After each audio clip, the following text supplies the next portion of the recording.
बहू, आज दोपहर के खाने में राजमा चावल भरवा बैगन और खीरे का रायता बना लेना और मीठे में खीर हो जाएगी। दूध तुम्हारे ससुर जी से मैंने मंगा लिया था, वो फ्रिज में रखा है, उसमें उबाल लगा लो और खीर के लिए चावल भी भिगो दो। क्यों मम्मी जी, आज कोई आ रहा है क्या? बहू नीलिमा ने पूछा। हाँ, तुम्हारी बड़ी ननद सोनाली और दामाद जी आ रहे हैं। आज श्रेया की शादी का सारा कपड़ा और जेवर खरीद दूंगी। शादी में देने के लिए सोनाली को भी उसकी पसंद की साड़ी और बच्चों के कपड़े आज ही दिलवा दूंगी। पूरा दिन ही शादी की खरीदारी में लग जाएगा। खाना खाते ही हम लोग बाजार जाएंगे, इसीलिए जल्दी जल्दी खाने की तैयारी कर लो।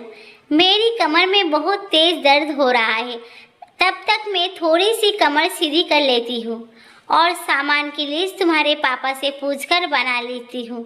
कहकर शोभा जी अपने कमरे की तरफ चली गई।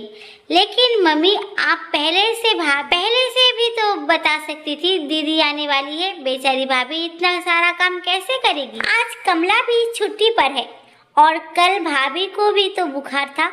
छोटी ननद श्रेया ने अपनी माँ से कहा, अरे अभी तो 2 घंटे है उसे आने में, कुछ दिमाग में नहीं रहता, भूल गई तो क्या करूँ?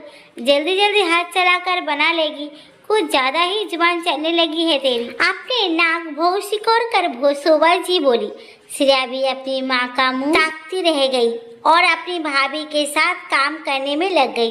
शोभा जी ने उससे कहा, तेरी शादी में अभी 15 दिन ही बचे हैं, अब तो काम में मत लग। लेकिन उसने अपनी माँ को आंखें से चुप करने का इशारा किया।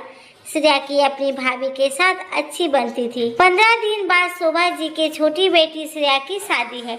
राघव उनका एक लौता बेटा है, जिसकी शादी को 3 साल हो चुके हैं।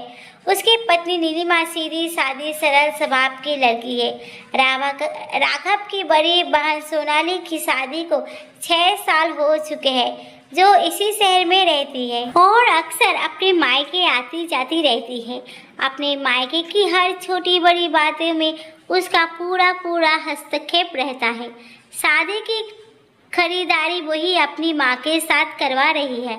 आज उनका शादी की खरीदारी करने का प्रोग्राम बना हुआ था, लेकिन उनकी बहू को इस बारे में कुछ भी नहीं पता था।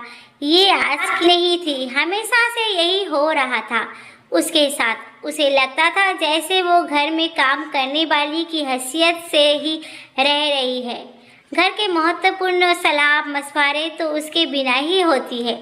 वो इस बारे में अपने पति से कहती थी तो उसका केवल यही जवाब होता था कि कौन तुम्हें मना करता है हमारे बीच में बैठने को? तुम खुद आ जाया करो, तुम भी तो परिवार की सदस्य हो। लेकिन वो जानती थी उसके ससुराल में उसकी कितनी अहमियत है। लेकिन आज उसे मन ही मन कुढ़त हो रही थी। उसे भी कल से बुखार था। आखिर वो भी एक इंसान है, उसका शरीर भी लोहे का नहीं बना है। उसे सिर्फ काम के लिए पूछा जाता है। घर के महत्वपूर्ण निर्णय तो घर के सब सदस्य मिलकर ले लेते हैं। वो क्या नौकरानी है? वो भी तो घर की सदस्य है। और तो और उसके पति पर भी इस बात का कोई फर्क नहीं पड़ता है। खाना खाने के बाद जब सब लोग बाजार जाने लगे तो श्रेया ने भाभी को भी साथ चलने के लिए कहा कि वो भी अपने पसंद की साड़ी और ड्रेस ले लेंगे। इस पर माँ ने यह कह दिया कि हम खुद ले लेंगे, उसकी पसंद अच्छी नहीं है और फिर शाम के खाने की तैयारी भी तो करनी है। इतना कहकर वो चली गई। नीलिमा का शरीर बुखार से तप रहा था। वो तो आज जल्दी ऑफिस से राघव आ गया, जो उसने उसके माथे पर ठंडे पानी के पट्टी रखनी शुरू कर दी। आज राघव को अपनी पत्नी के हालत पर बहुत तरस आ रहा था और खुद पर ग्लानि भी महसूस हो रही थी। उसने सारा खाना बाहर से ऑर्डर करके डाइनिंग टेबल पर लगा दिया था। शोभा जी को जब जाकर पता चला कि बहू की तबीयत खराब है, तब भी काम से बचने का बहाना बताकर उसे ताना देने लगी। श्रेया ने जब अपनी माँ को ऐसा कहने पर गुस्सा किया तो कह दिया कि मैं तो मजाक कर रही। लेकिन नीलिमा ने मन ही मन सोच लिया था कि अब वो ससुराल में एक बहू का हक लेकर ही रहेगी।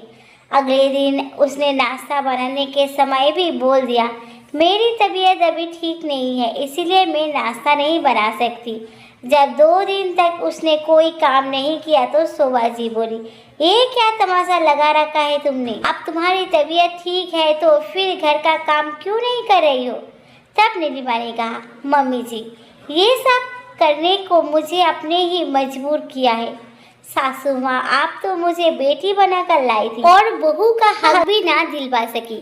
मेरे माँ बाप के दिए संस्कारों का ही असर था, जो मैंने आज तक आपसे कुछ नहीं कहा, लेकिन आप चुप नहीं रहूंगी। बहू कोई काम करने वाली नौकरानी नहीं है, उसके भी अधिकार होते हैं जो आपने मुझे कभी नहीं दिए। कल के दिन आपकी बेटियों के साथ भी ऐसा हो तो ये व्यवहार उनके साथ करे तो आपको कैसा लगेगा?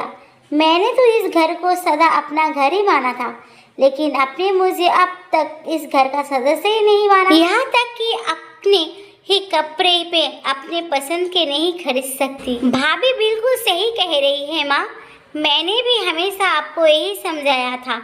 इस घर पर भाभी का भी उतना ही अधिकार है जितना आपका। आखिर वो बेचारी कब तक ना बोलती। अपनी इज्जत अपने हाथ होती है। जैसा व्यवहार हम दूसरे के साथ करते हैं वैसा ही बदले में हमें भी मिलता है। आज राघव भी अपनी पत्नी के साथ ही खड़ा था। अब तो शोभा जी को समझ में आ गया था, अगर वो बहू को उसका हक नहीं देगी तो उनका बेटे भी उनके विरुद्ध खड़ा हो जाएगा, जो वो हरगिज नहीं चाहती थी। उन्हें अपनी गलती मानने में ही अपनी भलाई लगी। सही बात है, कोई भी लड़की ये सोचकर ससुराल में प्रवेश नहीं करती कि वो सबका आदर सम्मान नहीं करेगी, लेकिन परिवार के सदस्यों का भी नए सदस्य का स्वागत प्यार से करे और कर्तव्य के साथ साथ उसको अधिकार भी दिए जाए, तब शायद घर सचमुच स्वर्ग बन जाएगा।